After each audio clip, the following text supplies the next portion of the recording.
suite et fin de la vidéo sur le GAFest donc 2021, qui nous a donc apporté des annonces sur des adaptations de light novel. Donc light novel, c'est les romans japonais.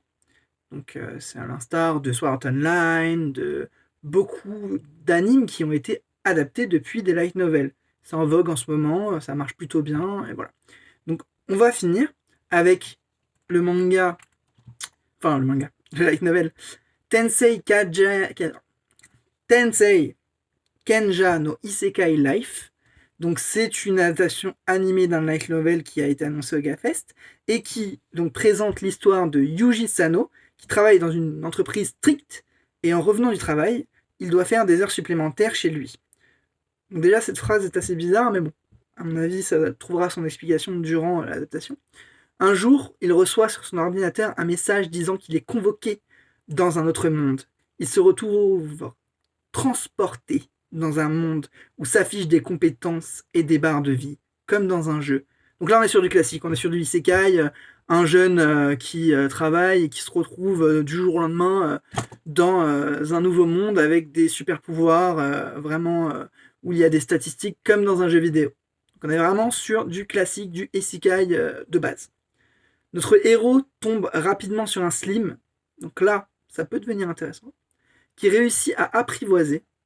Donc il a réussi à l'apprivoiser, et il devient ainsi un dompteur de monstres. Là, ça peut être cool.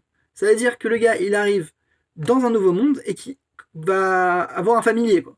Donc là, on est vraiment sur je dirais pas du MMO, mais en général, quand tu es dans un MMORPG, généralement, tu as un familier, un loup, là, c'est un slim. C'est un peu comme Tensura, moi quand je me regarde dans Slime.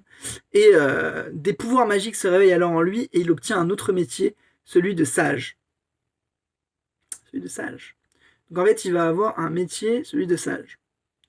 D'accord. Quelles aventures attendent Yuji? Bah on se demande bien. Et ce sera intéressant de le découvrir. Je pense qu'il y a du potentiel sur cette adaptation animée.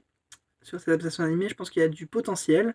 Donc on verra. On va rester à l'affût, bien entendu. Et moi, je vais vous laisser sur la musique d'une nouveauté qui m'a beaucoup plu en ce moment. C'est SK8. C'est donc un anime actuel qui est donc diffusé sur Wakanim et qui parle de jeunes qui font du skateboard. C'est assez original. C'est sur du sport, donc, du coup.